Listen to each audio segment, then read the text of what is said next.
Assalamualaikum warahmatullahi wabarakatuh.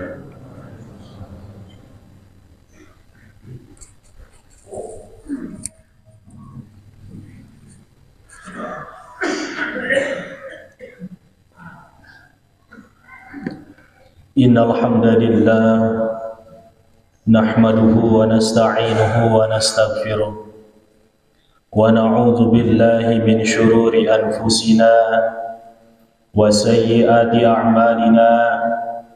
May yahdihillahu fala mudilla lahu wa may yudlilhu fala hadiyalah.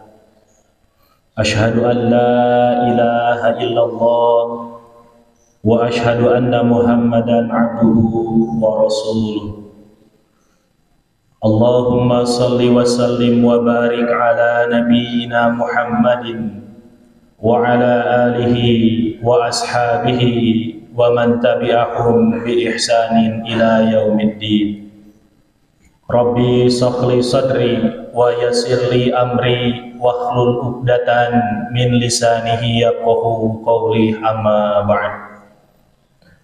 Faqad qala Allah Ta'ala fil Qur'anil Karim, a'udzu billahi minasy syaithanir rajim. Ya ayyuhalladzina amanu taqullaha haqqa tuqatih wa la tamutunna illa wa antum muslimun. Hadirin jamaah Jumat rahimakumullah, alhamdulillah, pada kesempatan siang hari ini kita masih diberi kenikmatan oleh Allah Subhanahu wa taala sehingga Allah mudahkan untuk melaksanakan ibadah salat Jumat. Dengan dimudahkannya melangkahkan kedua kaki kita sampainya ke tempat ini, maka mudah-mudahan dalam setiap langkahnya Allah jadikan sebagai amalan soleh, Allah jadikan sebagai pahala ibadah selama diri kita hidup di muka bumi.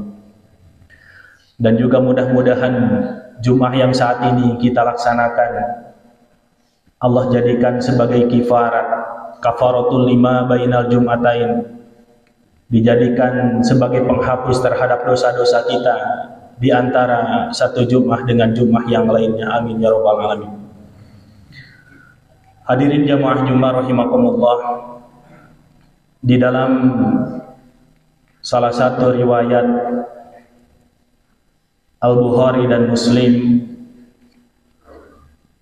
Rasulullah Shallallahu Alaihi Wasallam pernah menyampaikan di hadapan para sahabat bahwa hadis yang keterima dari Sayyidina Ali bin Abi Thalib, Rasulullah Shallallahu Alaihi Wasallam pernah menyampaikan, Ida in ta'ala ahadukum, apabila salah seorang di antara kalian inta'ala memakai alas kaki apapun bentuknya, entah itu sendal, entah itu kaos kaki, entah itu sepatu, apapun yang dipakai di kaki yang berupa alas, falyabda bil yamin, maka dahulukanlah memakainya dari yang kanan. Wa idza naja'a, dan apabila engkau melepasnya, apabila engkau membukanya dari kedua alas kaki itu, falyabda bishimal, maka dahulukanlah dari yang kiri. Kemudian daripada itu, wal takunil yumna, dan jadikanlah al yumna yang kanan itu, awwalahuma, yang paling awal di antara kedua alas kaki itu saat dipakai, dan jadikan yang kanan itu di antara keduanya yang paling terakhir dilepas. Hadirin ma'asyiral muslimin ibadah Jumat rahimakumullah. Ini merupakan ada satu pertanda bahwa dengan menyampaikannya Rasulullah terkait hadis ini, ternyata banyak dalam prakteknya kelalaian-kelalaian yang dialami oleh manusia. Sampai hal sekecil ini Rasulullah sampaikan bahkan tegasnya, wal takunil yumna awwalahuma, maka jadikanlah yang kanan itu di antara kedua alas kaki itu saat memakainya.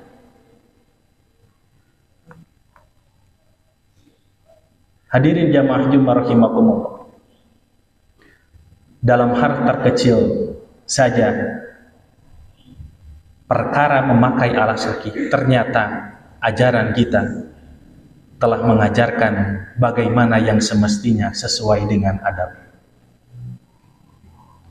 Perilaku yang tertanam dalam diri kita itu merupakan akhlak yang terlihat oleh kedua mata kita. Ketika seseorang berperilaku seperti ini, maka itu yang dikatakan akhlak. Lalu bagaimana kita bisa menilai akhlak itu? Maka kita lihat apakah akhlak perilaku yang dilakukannya sesuai atau tidak dengan adab. Adablah yang menjadi tingkatan tertinggi yang seharusnya dilakukan dan dipraktekkan melalui akhlak yang nantinya akan sesuai dengan adab yang diajarkan sesuai tuntunan Al-Quran dan As-Sunnah. Bahkan dalam hadis yang selanjutnya Rasulullah SAW menyampaikan, la yamshi ahadukum, janganlah salah seorang di antara kalian yamshi, memakai atau menggunakan finna'li wahidatin, beralas kaki itu hanya memakai sebelah. Wal yu'lil huma jami'an, kalaulah engkau mau memakai keduanya, maka pakai kedua-duanya.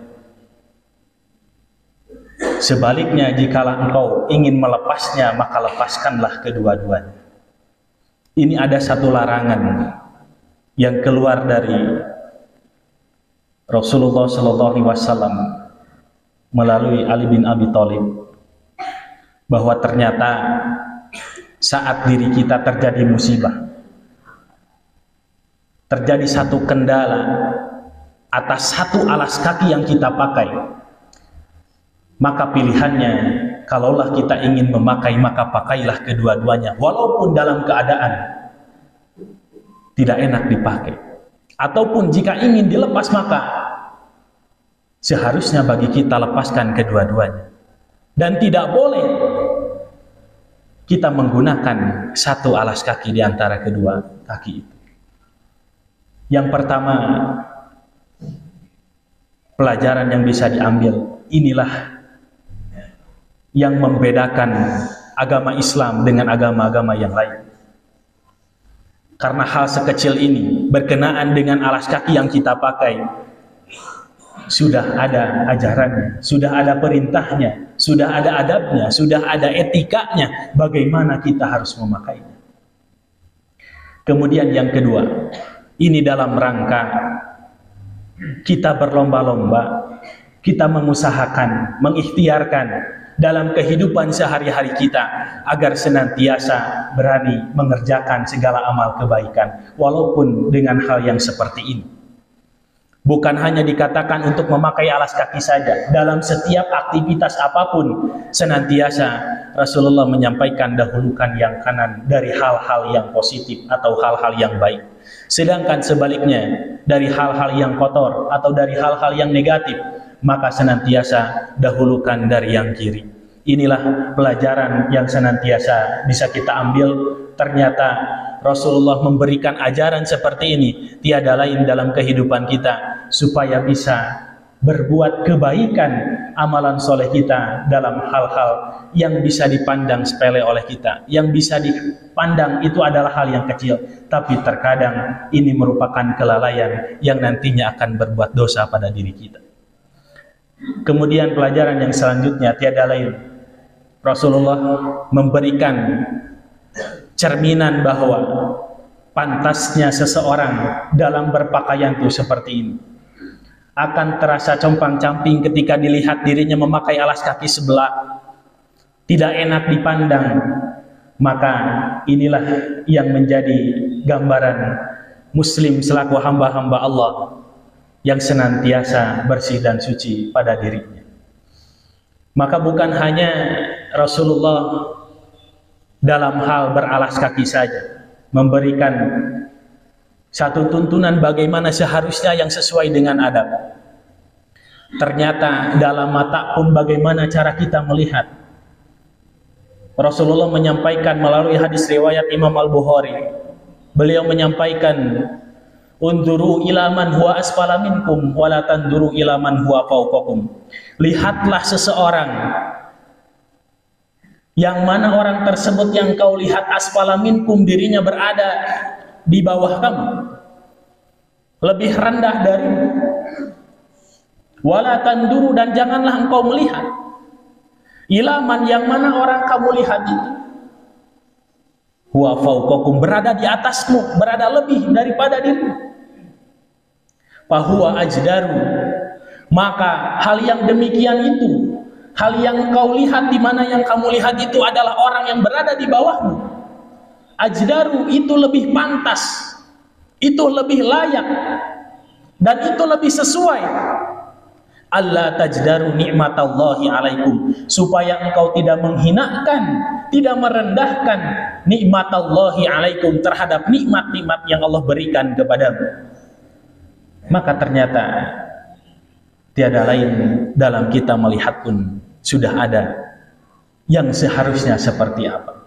Yang dimaksud asfala minkum dan fauqakum bukan di mana seseorang yang berada posisinya di lantai 2 lalu melihat ke bawah kepada orang yang berada di lantai pertama, maka itulah yang termasuk ajaran yang sesuai dengan adab. Tentu bukan.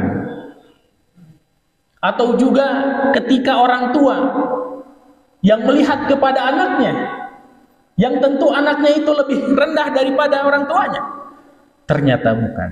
Maka dalam hadis yang lain dinyatakan, idza nadara ahadukum, apabila engkau melihat ilaman kepada orang, futtila, Allah lebihkan, fil mali, dalam hartanya, wal khalqi, dan dalam status kehidupannya, maka tentu itu tidak lebih baik dibanding kamu melihat ilaman kepada orang wa asfala minhu, yang mana yang kamu lihat itu adalah orang yang lebih rendah darimu. Ternyata yang dimaksud harus melihat ke bawah itu dalam segi status orang yang berada di bawah kita, dalam segi harta dan status kehidupannya. Kenapa? Bahwa ajdaru alla tajdaru nikmatallahi alaikum. Apapun yang kita punya saat ini, apapun yang Allah berikan kepada kita saat ini, nikmatallahi alaikum, itu merupakan nikmat yang Allah berikan kepada kita. Maka tentu ketika kita melihat kepada orang yang lebih tinggi daripada kita, maka pemberian dari Allah itu akan hilang kenikmatannya dan akan merasa kurang dan kurang. Maka inilah yang menjadi pelajaran bagi kita semua. Dalam hal sekecil apapun, ternyata Rasulullah sangat memperhatikan kepada kita. Terkadang kita lalai dalam melaksanakannya, padahal itu merupakan ada nilai-nilai kebaikan yang sangat luar biasa ketika kita menjalankan hal tersebut. Maka mudah-mudahan dimulai dari diri kita bisa membiasakan mengambil satu pelajaran di mana kita berlomba-lomba untuk senantiasa berbuat segala kebaikan apapun bentuknya, yang mudah-mudahan itu menjadi amalan baik kita yang nantinya akan kita raih di sisi Allah Subhanahu wa taala. Barakallahu li wa lakum wa dzikril hakim.